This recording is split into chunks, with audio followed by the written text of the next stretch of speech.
Good morning छात्रों। आज हम लोग पुनः जीव विज्ञान के पहले यूनिट के पहले चैप्टर में जनन विषय पर बात करेंगे। जनन विषय पर कल हमने चर्चा किया था कि जनन मुख्य रूप से 3 प्रकार का होता है: वर्धी जनन, अलिंगी जनन और लिंगी जनन। अब जनन का वास्तविक अर्थ हमने बताया भी कि जनन का तात्पर्य होता है उत्पन्न होना, अर्थात जिस प्रक्रिया द्वारा प्राणी अपने परिवार को, अपने संतति को उत्पन्न करते हैं उसे जनन कहते हैं। और जनन मुख्य रूप से मतलब 3 प्रकार का होता है: वर्धी जनन, अलिंगी जनन, लिंगी जनन। वर्धी जनन को वेजिटेटिव रिप्रोडक्शन और अलिंगी जनन को एसेक्सुअल रिप्रोडक्शन और लिंगी जनन को सेक्सुअल रिप्रोडक्शन के नाम से जानते हैं।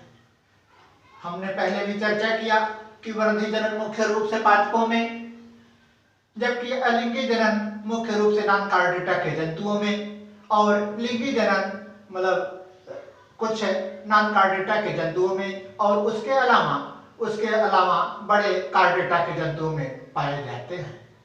आगे हम लोग जाने कि वर्धी जनन क्या होता है, कितने प्रकार का होता है। वर्धी जनन को हम लोग कायिक जनन के नाम से जानते हैं। कायिक को अंग्रेजी में सोमैटिक कहते हैं। सोमा मीन्स होती है बॉडी, अर्थात बॉडी काय ही जो है अनेक भागों में टूट करके नए नए पादपों को जन्म दे देती है। और यह वर्धी जनन मुख्य रूप से 4 प्रकार का होता है। पहला जड़ों द्वारा अब मतलब बाई रूट और जड़ द्वारा। आप लोग जानते होंगे कि जड़ द्वारा मुख्य रूप से 2 प्रकार का, जड़ सामान्यतया 2 प्रकार की होती भी हैं। पहले को हम लोग मूसला जड़ और दूसरे को अपस्थानिक जड़ के नाम से जानते हैं। जबकि जड़ों द्वारा जो पौधों की उत्पत्ति होती है वो मूसला जड़ों में उदाहरण आता है शीशम के बारे में आप लोग आसपास के क्षेत्र में देखे होंगे कि जहाँ एक शीशम का पादप होता है, पौधा होता है, उसकी जड़ें जो है जब जमीनों द्वारा फैल जाती हैं तो कहीं न कहीं जो है आसपास और भी शीशम उत्पन्न हो जाते हैं। और दूसरा उदाहरण है हमारा, दूसरा जो है जड़ द्वारा है मासल जड़ों द्वारा उदाहरण में हम लोग लेते हैं एमोपिया का उदाहरण, जिसको हम लोग शकरकंद के नाम से जानते हैं। शकरकंद आप लोग खाए भी होंगे। शकरकंद आप लोग खाए होंगे। और इसका पादप बीज द्वारा न उत्पन्न होकर के, बल्कि जो जमीन के अंदर जो है जो जड़ फैली रहती है, वही जड़ जो है उसके टुकड़े को काट करके पुराने टुकड़े को काट करके हम लोग नए पादप को उत्पन्न कर लेते हैं। अगली बात आती है तनों द्वारा। अब तनों द्वारा जो है हम लोग उदाहरण देखेंगे कि तनों द्वारा मुख्य रूप से ये 2 प्रकार का होता है। तना जो है भूमिगत तना और अर्धवायवीय तना। भूमिगत तना क्या होता है?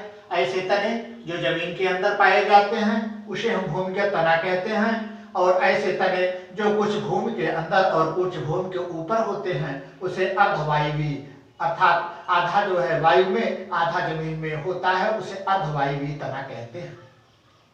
अगली बात आती है भूमिगत तना में जो सबसे मतलब प्रमुख उदाहरण है वो आपका आता है आलू आपके आसपास में होती होगी।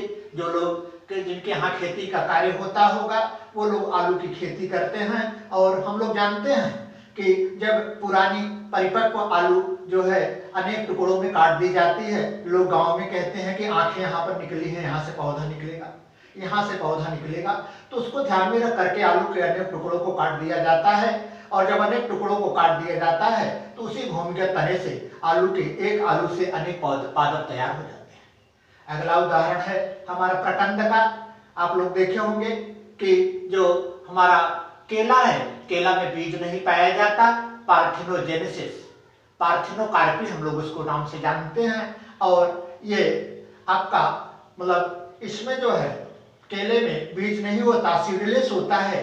और ये सीडलेस होता है, यह भी अपने पादप को उत्पन्न करने के लिए, अपने पादप को उत्पन्न करने के लिए मतलब उसके पादप के बगल में एक नए किले निकले रहते हैं और उसी किले को जड़ सहित भाग काट करके जब दूसरी जगह ट्रांसफर कर देते हैं तो उस प्रकार से नए जो है केले उत्पन्न हो जाते हैं।